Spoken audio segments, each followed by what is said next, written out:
Bien-aimés dans le Seigneur, nous devons savoir que le bonheur, c'est uniquement en Jésus-Christ, nulle part ailleurs. Et nous allons lire la parole du Seigneur dans les livres d'Ecclésiaste, chapitre 2, verset 11. Nous écoutons la parole de Dieu avec Pasteur Maman Apôtre Séraphine. Nous lisons au nom de Jésus. Alors j'ai considéré toutes mes entreprises et la peine que j'avais eu à les réaliser. Eh bien, tout cela n'est que fumée, course après le vent.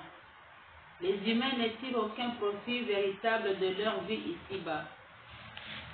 Oui, c'est très important. Nous sommes des humains. Qu'est-ce que nous profitons de tout ce que nous faisons sur la terre? Salomon ou Ecclésiaste nous répond que tout est vanité et profite du vent. Il n'y a aucun avantage à tirer de ce que l'on fait sous le soleil. Sous le soleil, nous les humains, nous époumonons, nous nous coupons à quatre. Nous nous épuisons à faire beaucoup de choses. Et Salomon nous dit, tout cela sert à quoi? Ça sert à quoi ce que nous faisons?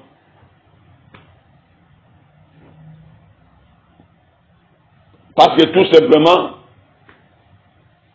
il n'y a pas de profit sur la terre de tout ce que nous faisons.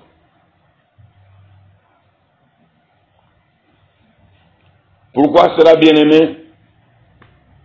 Parce que nous devons savoir que l'homme est tripartite. L'homme, c'est l'esprit. Je suis un esprit. Je possède une âme qui se trouve être mon identité. Et j'habite un corps qui est l'enveloppe que tout le monde voit. C'est là où beaucoup de gens sont perdus et beaucoup de chrétiens passent à côté de leur destinée et beaucoup de gens perdent leur identité. Parce que l'homme se soucie plus de son enveloppe que de son homme intérieur qui devait prendre priorité sur tout. Parce que l'homme, dans l'homme, il y a deux. Il y a l'homme esprit et l'homme animal.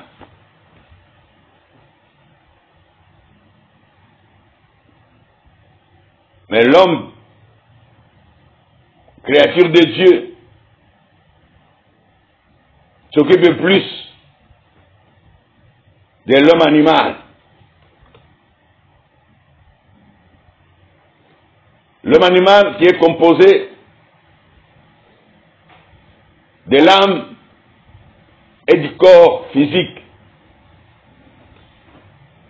Le corps physique, c'est la terre.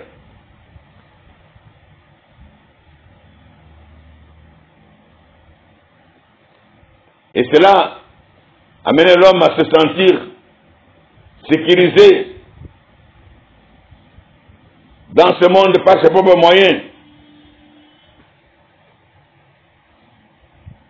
Oui, c'est normal. Lorsqu'on n'a pas Dieu, lorsqu'on n'a pas rencontré Jésus-Christ comme Seigneur et Sauveur, tout ce qu'on fait, c'est comme un animal. Il n'y a pas de différence dans la valeur qu'on a dans ce monde. Voyez seulement, je vais prendre l'exemple de ceux qui étudient. Nos pays sont maintenant pleins d'universités. de ceux qui ont fait de grandes études, plein de savoir-faire. Mais je vous assure, la plupart, la majorité, vit dans le désordre. Et quel désordre? C'est triste et bien-aimé. Les constats qu'on peut faire. Alors, à nous de nous poser la question, pourquoi toutes ces autres études? Vous voyez quelqu'un qui a beaucoup étudié, avec des grands diplômes, lorsqu'on lui donne seulement une responsabilité quelque part, il devient voleur, il devient escroc, il devient sans cœur, il devient égoïste.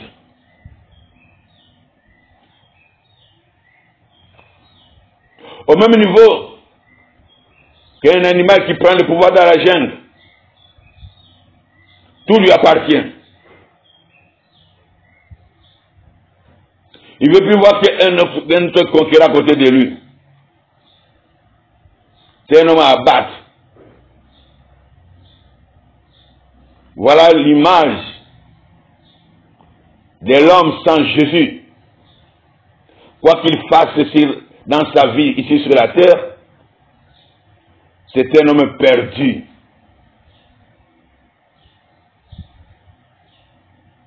Quand je dis un homme perdu, un homme voué et consacré à ne faire que du mal. Sans le savoir, à se faire soi-même d'abord du mal, et il fait du mal à son entourage.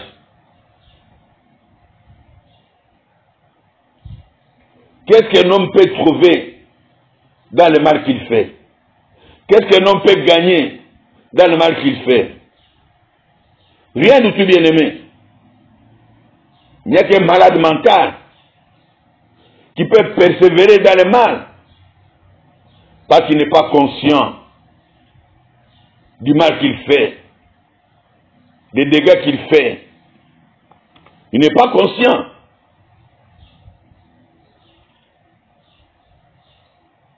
C'est pourquoi, bien aimé, nous devons savoir, Salomon, ce n'est pas n'importe qui. C'est le fils de David, à qui David avait laissé l'héritage, le trône. Et David lui a donné de bons conseils avant de rejoindre ses ancêtres, avant de quitter ce monde. Il a donné de bons conseils à Salomon. Et Salomon a prouvé vraiment qu'il était bien instruit par son père David. Il savait tout donner au Seigneur.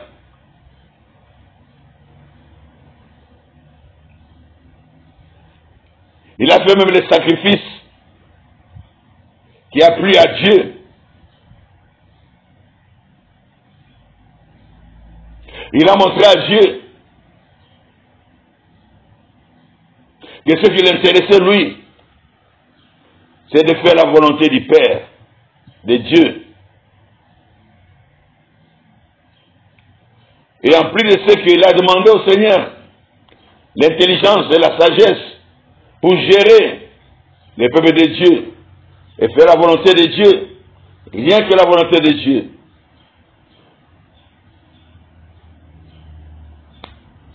Alors, bien-aimé dans le Seigneur, Dieu, content de lui, Dieu lui a donné, en plus de cela, en plus de la sagesse et de l'intelligence, il lui a donné la richesse. Oh, bien-aimé! Cette richesse est incomparable jusqu'aujourd'hui. C'est la Bible qui le déclare. Il n'y a personne qui peut dépasser Salomon, lui qui est devenu par le ciel. Au lieu de continuer à regarder à Dieu, comme il avait appris de son père, il a commencé à chercher plus de gloire. Vous savez, quand l'homme cherche la gloire, l'homme commence à se faire du mal. Lorsque l'homme commence à chercher la gloire, il ne poursuit plus une bonne cause. Alors là, c'est dangereux. Lorsque l'homme cherche la gloire, il ne peut que s'éloigner de son Dieu créateur, le Dieu véritable. Lorsque l'homme cherche la gloire, c'est la perte de cet homme-là.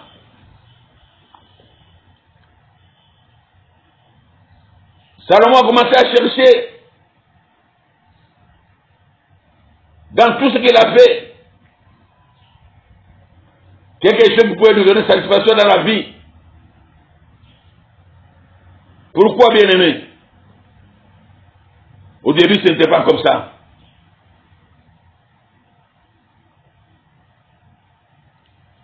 Il y en a qui cherchent la satisfaction dans la boisson,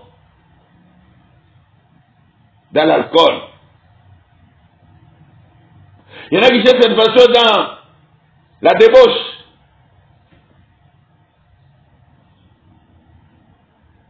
Dans la vie des désordres comme l'enfant prodigue.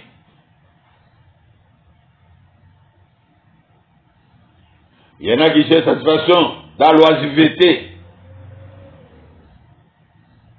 Comme David,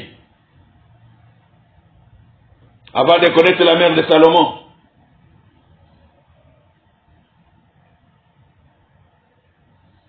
Lorsque l'homme s'éloigne de son Dieu, c'est qu'il cherche ailleurs un bonheur qu'il ne trouvera pas. Il y en a qui cherchent les salvations dans l'argent, dans les richesses de ce monde, comme Zachée. Nous connaissons toute l'histoire de Zachée.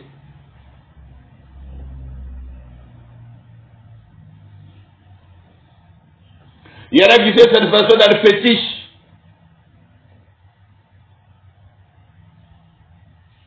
En fait, de régner sur les autres.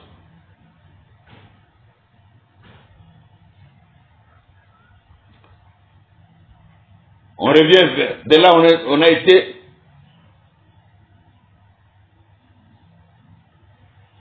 Salomon a tenu cette façon, loin de Dieu. Il a fini par être idolâtre. David a cherché la sensation dans l'oisiveté. Il a fini par prendre la femme d'autrui et tuer le mari. Zachée a cherché la sensation dans l'argent, dans l'enrichissement illicite. Il a fini par appauvrir son entourage et être détesté à mort.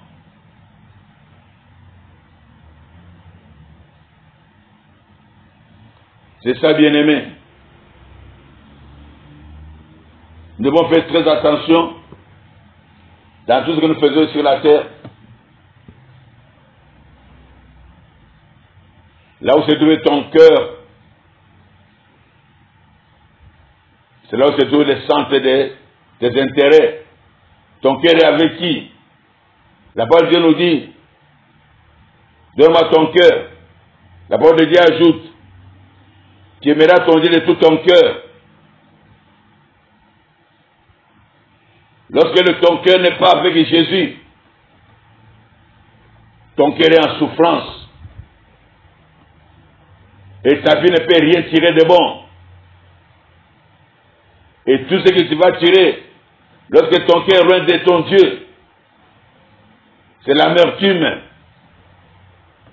c'est la désolation, et surtout la peur de la mort. Vous savez, quand quelqu'un a gagné beaucoup ici sur la terre, il a peur de la mort. Pourquoi? Il a peur de tout quitter. Parce que sa vie est basée sur ses entreprises, sur les œuvres de ses mains.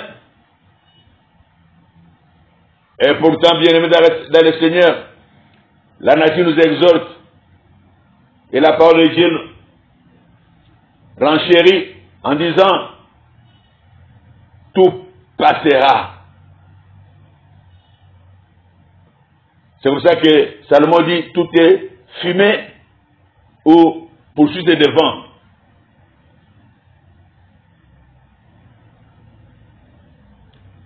Dans ce monde, nous devons vraiment tout capitaliser pour le ciel.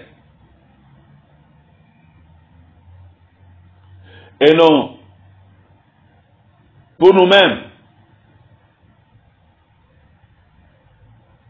Il y a des gens ici sur la terre, ils ont des comptes en banque que je vous assure, quand on vous donne les chiffres, le montant, après leur mort, vous allez dire, oh, mais il avait tout cet argent. Mais comment il est mort misérable comme ça? Mais à qui va profiter maintenant cet argent? Oh, je connais un grand homme de Dieu dans la ville de Kinshasa. Dans les temps où les gens se confinaient dans les bus. Les bus que nous qu'on appelait communément foula. Camion bus plutôt. Pas bus mais les camions bus. Il en avait beaucoup sur la ville de Kinshasa. Il avait beaucoup d'entreprises sur la ville de Kinshasa. C'est lui qui tenait vraiment le transport en commun, à part, en tant que privé, à part le gouvernement. Il avait beaucoup d'enfants, beaucoup de femmes. Mais je vous assure, il s'est battu toute la vie pour ces entreprises. Et ces entreprises de prospérer, je vous assure. Mais, après sa mort, je dis bien après sa mort, 2 ans seulement ont suffi pour que tout soit dilapidé. Tout était dilapidé par ses enfants, ses héritiers. Ils se sont dit, la vie est belle. Papa nous a laissé l'héritage. À nous de faire la vie.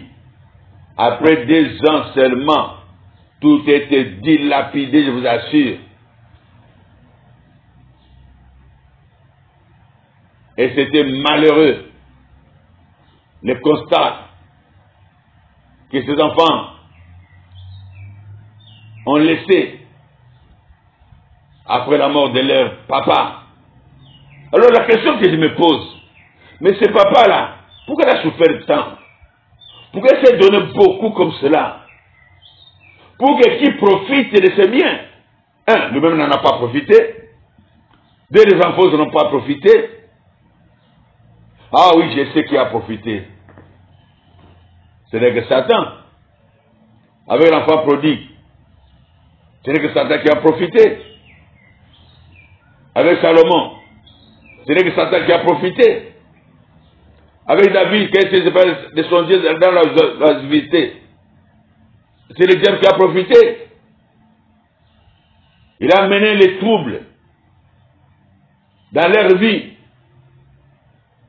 Il a mené la confusion dans leurs pensées. Il n'y avait plus de chemin. Bien-aimés dans le Seigneur, c'est très important de savoir où c'est notre préoccupation dans ce monde. C'est dans l'homme animal ou dans l'homme esprit. L'homme esprit est composé de l'âme et de l'esprit, avec E à minuscule. Lorsque l'homme esprit est connecté au Saint-Esprit, bien aimé, cet homme n'a plus rien à envier dans ce monde, car il a compris l'importance de sa création. Pourquoi Dieu t'a créé? Pourquoi Dieu m'a créé? C'est pour que nous soyons des sujets de louange pour lui. Des sujets de gloire pour lui. Et non pour moi, et non pour ma famille, et non pour tout ce qui m'entoure. Tant que ta vie est centrée sur toi-même, tu n'as pas compris le pourquoi de ce que tu fais sur la terre. Et tout ce que tu fais sur la terre, du matin au soir, n'est que poursuite de vent, n'est que vanité de vanité, n'est que fumée. Car la fumée, elle se fait voir pendant quelque temps et elle n'existe plus.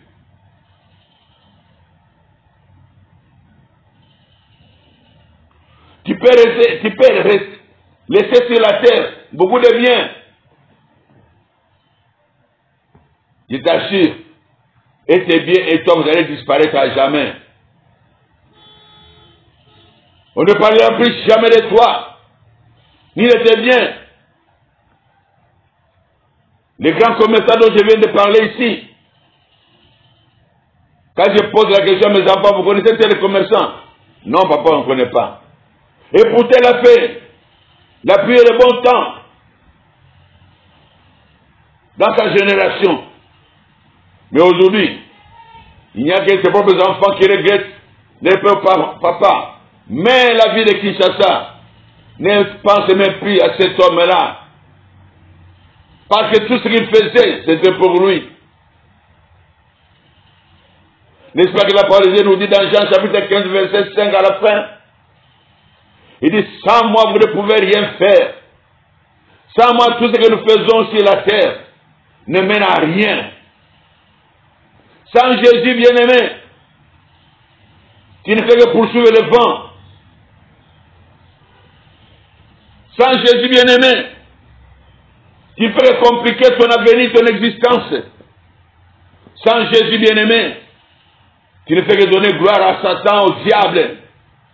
Je viens de dire ici, quand vous lisez Ephésiens chapitre 1er, verset 5 à 6, là vous avez, laissez-vous dire que nous avons été créés pour sa gloire. Uniquement pour sa gloire. Pas pour nous. Tout pour Jésus. Tout pour lui bien-aimé.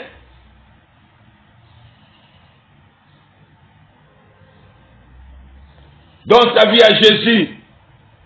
Fais de Jésus ton Seigneur. Donne la première place à Jésus. Ne prends jamais la place de Jésus. Tu deviendras charnel. Tu deviendras mondain. Tu vas commencer à poursuivre les vents. Mais si tu donnes la première place à Jésus, ici sur la terre, avec Jésus, tu feras des exploits. Avec Jésus, il te donnera la supériorité sur toutes les nations. Et cela sera reconnu à jamais. Avec Jésus, voici toutes les bénédictions qui se répandront sur ta vie. Pas seulement sur toi, sur tes enfants, les enfants de tes enfants. Comme la Bible nous dit dans Exode chapitre 20, verset 6. Il bénit jusqu'à 1000 générations de ceux qui lui obéissent, de ceux qui font sa volonté. La bénédiction jusqu'à 1000 générations, bien-aimés.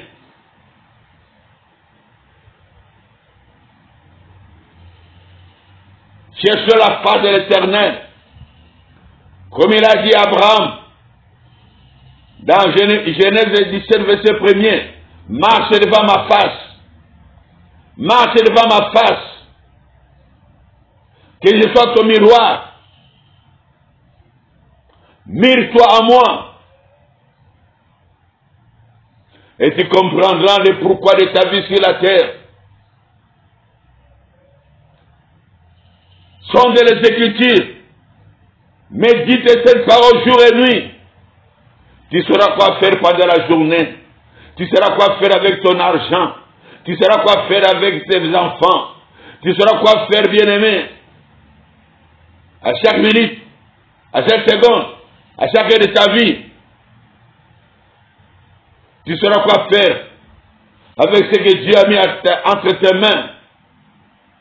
Parce que tu auras des comptes à rendre. Voilà ce que je voulais te dire. Tout ce que j'ai dit depuis le début, c'est que j'ai dit dans ce monde, quoi que tu fasses, tu auras des comptes à rendre. Parce que Dieu a donné à chacun quelque chose à faire valoir si c'est terre des hommes. Quelque chose qui va élever le nom de ton Dieu.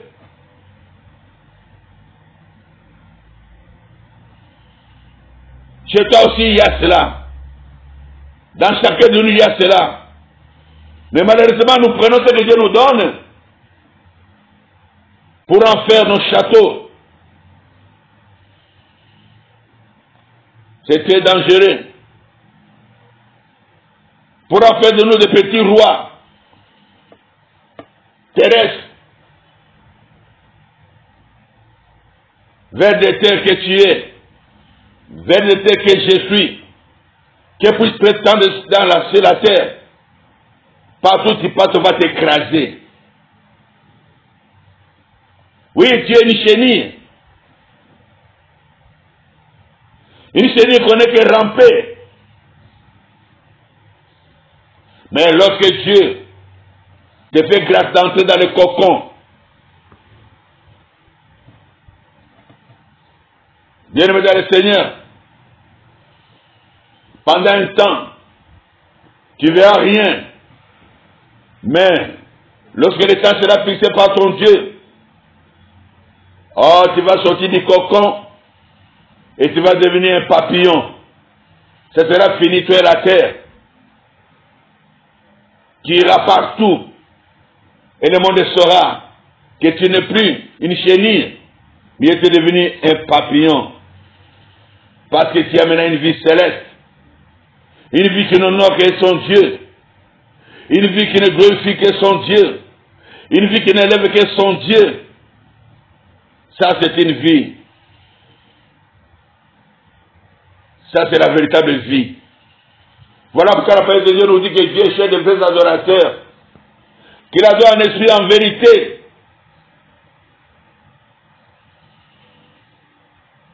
Concentre-toi maintenant sur ce qui donne la vie et non ce qui donne la mort.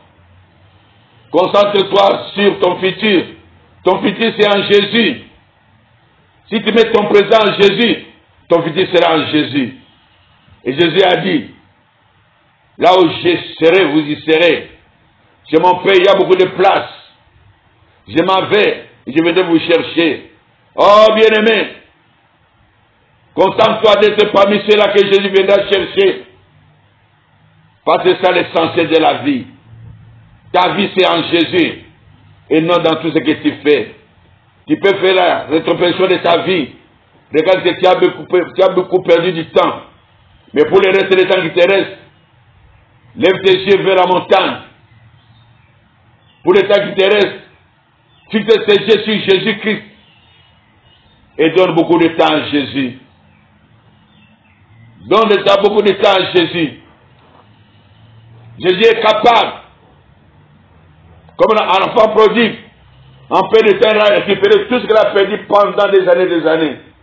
Tu peux récupérer avec Jésus la paix, la joie, la victoire, en peu de temps, et oublier tout le passé. Je t'invite à suivre Jésus et à le bénir tout au long de ta vie, à être selon son adorateur. C'est à cela que Jésus t'a appelé. C'est pourquoi Dieu t'a créé. Au nom puissant de Jésus-Christ, je sais que tu es maintenant parmi ceux-là sur qui Jésus peut compter pour que son étendard soit toujours élevé. Que la gloire de Jésus-Christ soit avec toi. Que la paix du Seigneur t'accompagne. Au nom puissant de Jésus-Christ, dans votre prière, Père. Amen. On applaudit pour le roi des rois.